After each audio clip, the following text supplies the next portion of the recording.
Análisis con Javier Cabrera, analista de mercados. Javier, ¿qué tal? ¿Cómo estás? Muy buenas, ¿qué tal? Bueno, Javier, ¿cómo estás viendo los mercados? Ya oficialmente ha arrancado la temporada de resultados. Enseguida te pregunto por algunas compañías protagonistas, pero en términos generales, ¿cómo estás viendo la sesión o el estado general, los ánimos de los inversores? Pues parece que los resultados de la banca no están convenciendo y yo creo que eso está pesando en los principales índices, ¿no? Quitando un poco el Nasdaq, que está muy influenciado por esas declaraciones de Trump sobre el sector de los semiconductores, yo creo que el ánimo sí que es algo más negativo. Imagino que también está pesando bastante el dato de inflación que hemos tenido y que desde luego no vislumbra bajada de tipos de interés, al menos en el corto plazo. Entonces yo creo que esa mezcla de factores y que todavía estamos al comienzo de esa temporada de resultados, a pesar de que no está siendo mala para nada, pues creo que está pesando más a la baja que al alza. Ujú. Desde luego, estamos viendo esta mezcla de factores porque además hoy tenemos todas estas referencias. Como decías, un día en el que se estrenan los bancos, siempre son quienes dan el pistoletazo de salida y quitando Citigroup, que es la excepción con subidas, estamos viendo caídas para JP Morgan, para Wells Fargo, sobre todo para Wells Fargo y BlackRock, la mayor gestora de activos del mundo. En términos generales, Javier, ¿por qué se está penalizando tanto a las compañías? Porque en cuanto a expectativas, en general, en términos generales, podríamos decir que todas los han batido. Parece que los inversores se están aferrando más bien a aquellos puntos negativos como justificación para estas ventas. Sí, totalmente. La realidad es que los resultados no han sido malos, ¿no? Yo creo que Ujú. quitando alguna compañía en concreto, que sí que hay cifras que pueden preocupar, no son malas cifras. De hecho, pues bueno, BlackRock, que también está siendo una de las más castigadas, realmente, si quitamos la parte de bajada de ese entradas netas, que han sido salidas netas de capital por la parte institucional y en concreto por un inversor institucional, incluso quitando ese efecto, los resultados han sido relativamente buenos. Entonces yo creo que hoy está pesando más bien los aspectos negativos y yo creo que en general los inversores están esperando que la actividad no llegue a ser igual que la del segundo trimestre. Al final pues estamos viendo de nuevo que Donald Trump sigue con esa guerra arancelaria. Yo creo que los mercados pues han tenido un rebote muy fuerte en el segundo trimestre del año, en parte también Mm. impulsado porque se preveía una relajación comercial y ahora hay de nuevo más dudas. No porque yo creo que el mercado piense que los aranceles van a ser los iniciales anunciados por Donald Trump, pero sí porque esa incertidumbre al final lo que hace es que se reduce en general el dinamismo del mercado, ¿no? Menos transacciones, menos banca privada. Entonces yo creo que eso es lo que se está descontando un poco por parte de los resultados de hoy, que no han sido malos y entonces más bien se está centrando en el futuro. Ujú. Mencionabas que el otro factor que hoy pesa sobre los mercados es ese dato de IPC. Sí es cierto que tanto la inflación general como la subyacente han registrado subidas en todas las lecturas respecto al mes de mayo. Podríamos hablar de una subyacente que se mantiene un poco más, que está algo más sostenida, pero claro, cuando desglosamos por categorías, sí vemos algunos indicios ya del impacto de los aranceles o cómo los aranceles empezarían a filtrarse en la economía. Por ejemplo, vemos aumento de precios en muebles para el hogar, artículos de ocio, ropa, juguetes, es decir, esto ya nos empieza a dar cierta señal y podemos interpretar que, por tanto, la Reserva Federal se mantiene vigilante o que va a aferrarse a eso como principal argumento para mantener todavía los tipos de interés en pausa, para no acelerarse o precipitarse y actuar para luego tener que deshacer un movimiento. Recordemos que en una de las últimas reuniones Jerome Powell decía que el riesgo de equivocarse por haber actuado antes de tiempo era mayor que el riesgo de simplemente quedarse como hasta ahora, ¿no? Que el impacto negativo de uno pesaba más que otro. Por tanto, los mercados ahora, ¿cuál es el escenario principal que descuentan? ¿El recorte vendría en septiembre o están aumentando las apuestas para diciembre?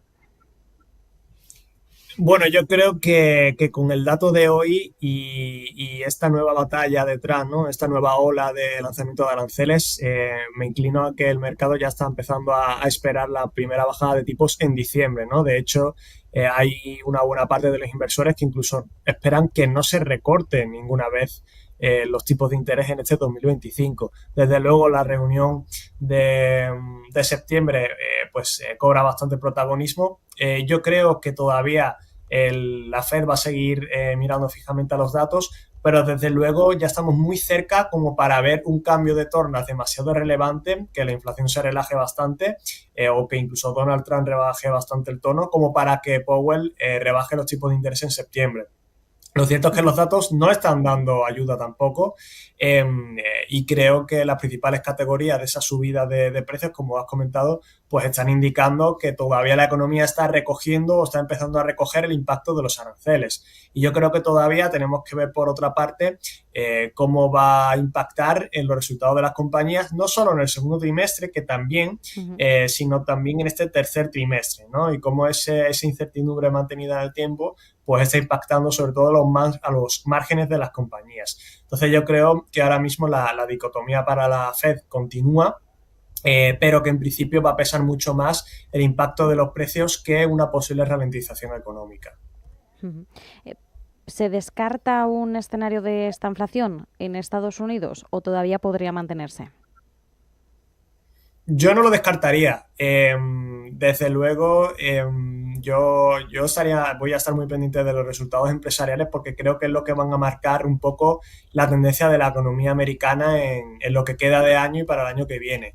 No lo descartaría porque hay parte de las empresas que, aunque van a lastrar sus márgenes, también van a tratar de repercutir los precios en la economía. Entonces, en el corto plazo sí que podríamos ver un escenario de esta inflación en el que los consumidores tengan que hacer los gastos, digamos, mínimos y necesarios para seguir viviendo. Ahí, en ese sentido, pues sí que veremos sectores como, por ejemplo, el consumo cíclico que pueden verse perjudicados, pero que en general pues produzca un crecimiento muy estable de la economía, incluso una ralentización ya considerable con respecto a los niveles que veníamos, pero que la inflación no termine de bajar.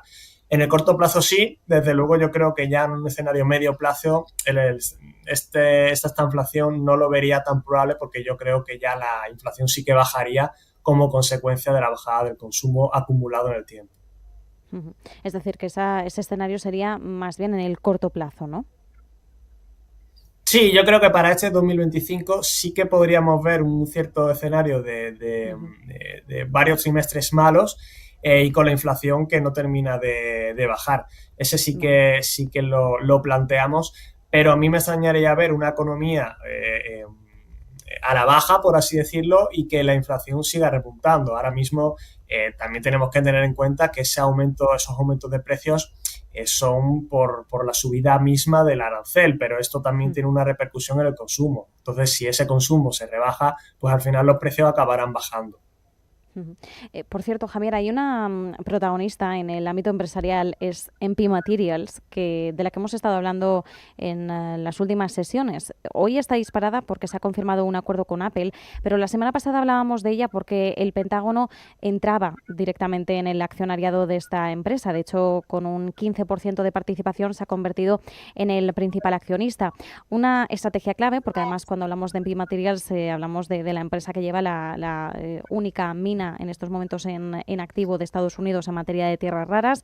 Puede ser un jugador clave de cara a la visión que tiene ahora mismo Estados Unidos de aumentar su músculo en este terreno para competir mejor frente a China. Aunque nos queda poquito tiempo, quería preguntarte por qué opinión te merece MP Materials. Nada, en un minutito que tenemos.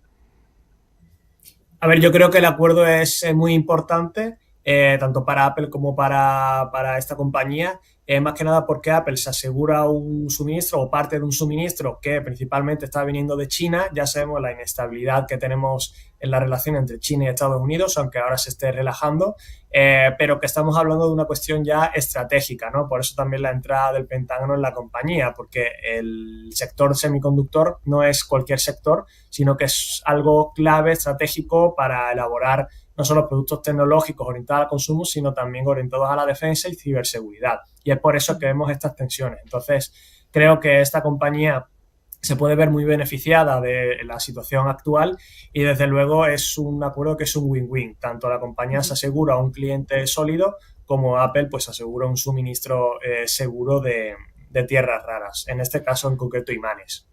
Pues nos quedamos con esa sensación, con ese análisis de win-win respecto a este acuerdo. Javier Cabrera, analista de mercados, muchísimas gracias como siempre, un abrazo. Muchas gracias, un saludo.